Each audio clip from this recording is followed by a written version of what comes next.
నమస్తే. జేడి లక్ష్మీనారాయణ గారు స్థాపించిన పార్టీ జై భారత్ నేషనల్ పార్టీ. ఇది ఇప్పుడు ప్రస్తుతం ఏపీలో కొనసాగుతుంది. మరి ఈ పార్టీకి సంబంధించి మనతో పాటు అధికార ప్రతినిధి చిరంజీవి నాయక్ గారు ఉన్నారు. ఆయనతో చిట్ చాట్ ఉంది మనతో. నమస్తే సార్. నమస్తే అండి. జై భారత్. జై భారత్. సార్ చెప్పండి సార్, ఇప్పుడు మనము జనరల్గా మీ పార్టీ గురించి అన్నీ తెలుసుకుందాం. ఇప్పుడు ఏంటంటే పార్టీ అంటేనే చేరికలు, ఒక పార్టీ నుంచి ఇంకో పార్టీకి మారుతూ ఉంటారు. మరి మీ పార్టీలోకి కొత్తగా ఎవరైనా పెద్దవాళ్ళు సీనియర్ నాయకులు ఎవరైనా వచ్చారా? సీనియర్ నాయకులు అంటే ఆప్ స్టేట్ కన్వీనర్ పోతిన రామారావు గారు జాయిన్ అయ్యారండి మా పార్టీలో. సో మిగిలిన వాళ్ళు జాయిన్ అవుతున్నారు, కానీ మేబీ మీ మీడియా దృష్టికి వాళ్ళు పెద్దవాళ్ళుగా కనపడకపోవచ్చు. ఇప్పుడు వేరే పార్టీలో మీరు చెప్తున్నట్టు పెద్దవాళ్ళు అంటే ఇప్పుడు వాళ్ళు మా ప్రిన్సిపల్స్కి తగినట్టుగా వాళ్ళు నడుచుకోలేరు అన్నమాట రాజకీయాలు. అంటే ప్రలోభాలు, ఓటర్లకు ప్రలోభాలు పెట్టకుండా ఉండాలి, డబ్బు మద్యం పంచకూడదు, కుల మతాలకు అతీతంగా రాజకీయం చేయకుండా వాళ్ళు ఉండలేరు. సో ఈ ఆస్పెక్ట్లో చూస్తే వాళ్ళు మాతో మా ఐడియాస్తో వాళ్ళు సింక్ అవ్వలేరు అనమాట. అందుకని వాళ్ళు మా దగ్గరికి వచ్చేదానికి అంత సముఖత చూపకపోవచ్చు. ఓకే.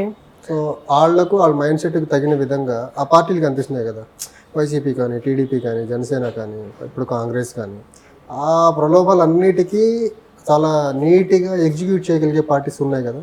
సో అందుకని వాళ్ళు ఆప్షన్గా వాటినే చూస్తారు తప్ప మా దగ్గరికి రాలేరు వాళ్ళు. ఓకే. అంటే ఇప్పుడు మీ పార్టీ ఉద్దేశాలు అది ప్రజల్లోకి తీసుకెళ్లారా? వెళ్తున్నాయి కదండి. మీడియా ద్వారా కొంత ప్రయత్నం చేస్తున్నాము, మీలాంటి ఛానల్స్ కొంతవరకు సపోర్ట్ చేస్తున్నారు. సోషల్ మీడియా ద్వారా మా సెట్ ఆఫ్ ఫాలోవర్స్ ఉన్నారు, అది వెళ్తున్నాయి. గ్రౌండ్ లెవెల్లో లీడర్స్ ఎక్కడెక్కడైతే ఆల్రెడీ పొజిషన్స్ తీసుకున్నారో వాళ్ళు ప్రజల్లోకి ఐడియాలజీని తీసుకెళ్తున్నారు, పార్టీని తీసుకెళ్తున్నారు. సో అది మీడియా కొంత కవరేజ్ విషయంలో మాత్రం media so called main stream media తగినంత ప్రాధాన్యత ఇవ్వట్లేదు. ఓకే. అంటే మీ పార్టీకి ఇవ్వట్లేదు అంటే తగినంత ప్రాధాన్యత అయితే ఇవ్వట్లేదు. యాక్చువల్గా డెమోక్రసీలో ఎలా ఉండాలంటే ఏదన్నా కొత్త పార్టీ వచ్చిందంటే ఆ పార్టీని జనాల్లోకి, ఆ పార్టీ విధి విధానాలు జనాల్లో తీసుకెళ్లే దాంట్లో యాక్చువల్గా మీడియా అనేది చాలా ప్రధాన భూమికి పోషించాలి.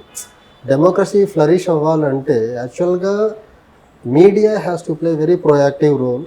కొత్త పార్టీ వస్తే దాన్ని ఐడియాల్స్ని, పార్టీ విధి విధానాలని ఎక్కువ మీడియా తీసుకెళ్ళాలి. అన్ఫార్చునేట్ థింగ్ తెలుగు రాష్ట్రాల్లో ఉన్న పాలిటిక్స్లో మీడియా ఏంటంటే కొన్ని పార్టీలకి, డబ్బున్న పార్టీలకి, కొన్ని కులాలకు సంబంధించిన పార్టీలకి కొమ్ము కాసే పరిస్థితి వచ్చింది. సో అందుకనేసి మా కార్యాచరణ కానీ, మా భావాలు కానీ జనాల్లోకి కొంచెం స్లోగా వెళ్తున్నాయి. వెళ్ళట్లేదని చెప్పాను కానీ స్లోగా వెళ్తున్నాయి. మీడియా సపోర్ట్ ఉండుంటే ఇంకోలా వెళ్తున్నాం. బట్ మెయిన్ స్ట్రీమ్ మీడియాకి కొత్త పార్టీ రావడం ఇష్టం లేదేమో. ఓకే సార్, ఇప్పుడు మనం ఏపీ రాజకీయాల గురించి మాట్లాడుకుంటే రీసెంట్గా ఒక కొత్త సర్వే వచ్చింది. ఆ సర్వే ప్రకారం చూస్తే మళ్ళీ జగనే అన్న ప్రశ్న తలెత్తుతుంది. అంటే ఖచ్చితంగా ఆయనే వస్తారు అని చెప్పేసి అంటున్నారు. దాన్ని మీరేమంటారు? అంటే ఒకటండి, ఇప్పుడు అది సర్వే నిజంగా చేశారో లేదో తెలియదు. బట్ మేము దాన్ని ఎలా చూస్తామంటే అది ఒక పెయిడ్ సర్వేలా ఓటర్లని మద్యం తర్వాత డబ్బు, కుల మతాలతో ప్రభావితం చేయడం కాకుండా ఇలాంటి ఫేక్ సర్వేస్తో, ఇలాంటి పెయిడ్ సర్వేస్తో జనాల్ని, ఓటర్ని ప్రభావితం చేసే దాంట్లో వైసీపీ కానీ, టీడీపీ కానీ సిద్ధహస్తులు వాళ్ళు అనమాట. అందుకనేసి దాన్ని మేము అది ఫెయిర్ సర్వేగా చూసే పరిస్థితి అయితే లేదు. అది ఖచ్చితంగా పెయిడ్ సర్వే అయి ఉంటుంది. అది వైసీపీ ఎలాగూ ఇప్పుడు వాళ్ళు ప్రజల్లో వాళ్ళ మీద తీవ్రమైన వ్యతిరేకత ఉంది. ఆ తీవ్రమైన వ్యతిరేకత ఉండబట్టే ఎమ్మెల్యేలని, ఎంపీలకి ట్రాన్స్ఫర్స్ చేశారు. జనరల్గా గవర్నమెంట్ ఎంప్లాయీస్కి ఉంటుంది ట్రాన్స్ఫర్స్, బట్ ఇక్కడ ఎమ్మెల్యేలకు ట్రాన్స్ఫర్స్, కొంతమంది టికెట్లు నిరాకరించడము. సో వాళ్ళ మీద అంత వ్యతిరేకత లేకపోతే ఆ కైండ్ ఆఫ్ రీషఫ్లింగ్ అనేది జరగాల్సిన అవసరం లేదు. బట్ వాళ్ళ మీద అంత తీవ్రమైన వ్యతిరేకత ఉంది కాబట్టి ముఖ్యమంత్రి మీద ఉంది, ఎమ్మెల్యేల మీద ఉంది. సో ఆ వ్యతిరేకతని కప్పిపుచ్చేదానికి స్థానచలనాలు అనేవి చేశారు. అంతేగాని అదొకటి. రెండోది ఏంటంటే ఈ సర్వే అనేది కంప్లీట్గా ఫేక్ సర్వే అండి. Paid survey, not fake, it is a paid survey. వాళ్ళకి అనుగుణంగా ఉండేదానికి ఏదో ఏజెన్సీ పేరు చెప్పి అనేసి వీళ్ళు వేసుకున్నారు. ఏజెన్సీ వాళ్ళు ఎక్కడా డిక్లేర్ చేయలేదు ఇది మా సర్వే అని చెప్పాలా.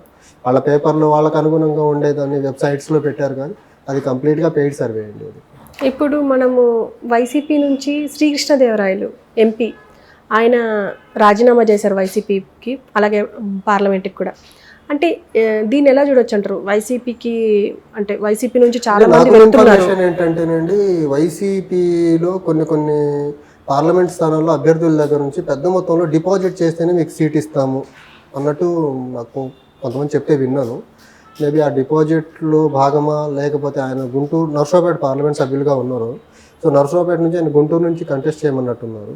ఆయన ఏదో నేను నర్సరావుపేటలో కొంచెం పనిచేసి ఉన్నాను, ఆల్రెడీ ఫెమిలియర్ కాన్స్టిట్యున్సీ, ఇక్కడైతే బాగుంటుంది, వేరే దగ్గరికి వెళ్తే గెలుపు కొంచెం నాకు కష్టంగా ఉంటుంది అనే ఉద్దేశంతో ఆయన ఆ ట్రాన్స్ఫర్కి వైసీపీ చేసే ట్రాన్స్ఫర్స్కి ఒప్పుకోలేదు అనుకుంటా.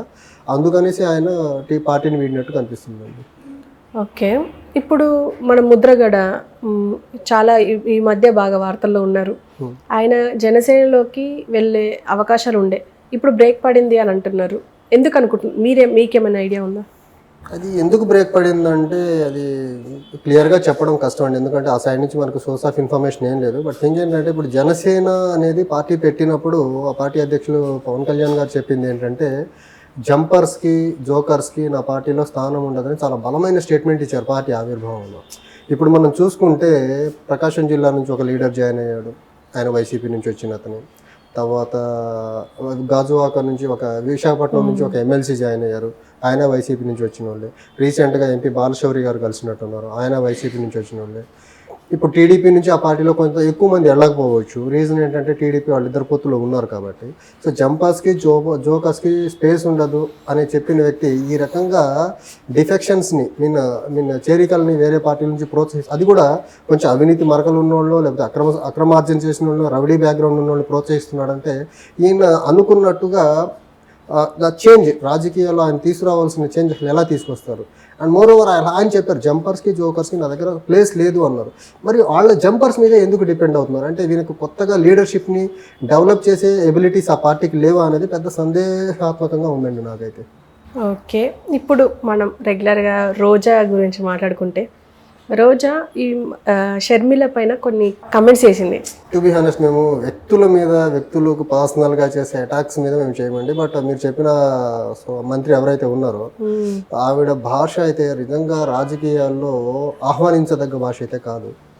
బట్ ఎనీవే వ్యక్తిగతంగా వ్యక్తుల ప్రస్తావన లేని రాజకీయాలు పార్టీల పరంగా పార్టీ సిద్ధాంతాల పరంగా మాట్లాడడానికి మేము ఎప్పుడు ముందుంటాం. కానీ ఇలా ఒక వ్యక్తి ఇంకో వ్యక్తి మీద ఏం మాట్లాడారు, ఒక వ్యక్తి ఇంకో రాజీనామా చేసి ఇంకో పార్టీలోకి వెళ్తున్నారు, ఇలా వ్యక్తిగతంగా కాకుండా పార్టీ సిద్ధాంతాలుగా మనం మాట్లాడుకుంటే బాగుంటుందేమోనండి. అంటే డైరెక్ట్ షర్మిలనే టార్గెట్ చేస్తూ కామెంట్ చేయడం, అది వైసీపీలో కొంచెం భయం ఉంటుంది కదండి. ఇప్పుడు షర్మిల గారు అనే ఆవిడ టు బి హానెస్ట్ ఫస్ట్ ఆవిడ రాజకీయంగా ఆంధ్రప్రదేశ్లో అడుగుపెట్టే ముందు పిసిసి అధ్యక్షురాలుగా ఆంధ్రప్రదేశ్ ప్రజలకు క్షమాపణ చెప్పి ఉండాల్సింది ఆవిడ.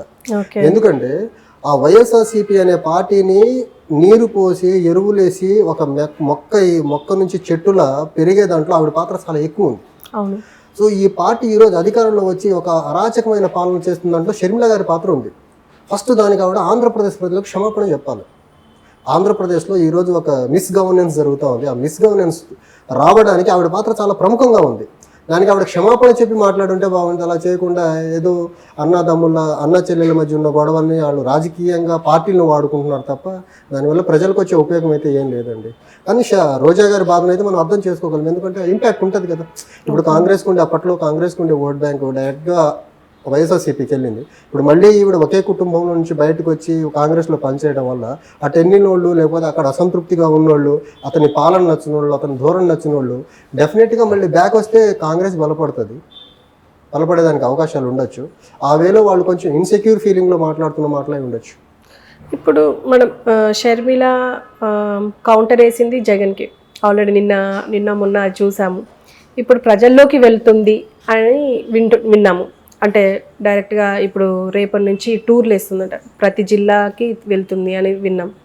అంటే ఆమె నమ్మకం ఇస్తుంది అనుకుంటున్నారా ప్రజలకి? ఇచ్చేదానికి ఛాన్స్ నేను చెప్పాను కదా. ఇప్పుడు ఫస్ట్ కాంగ్రెస్ పార్టీ రాష్ట్ర ప్రజలకు అభీష్టం మేరకు రాష్ట్రాన్ని విడగొట్టి తీరం ద్రోహం చేసింది, ఆ పార్టీలో అడు కొనసాగుతుంది నెంబర్ 1.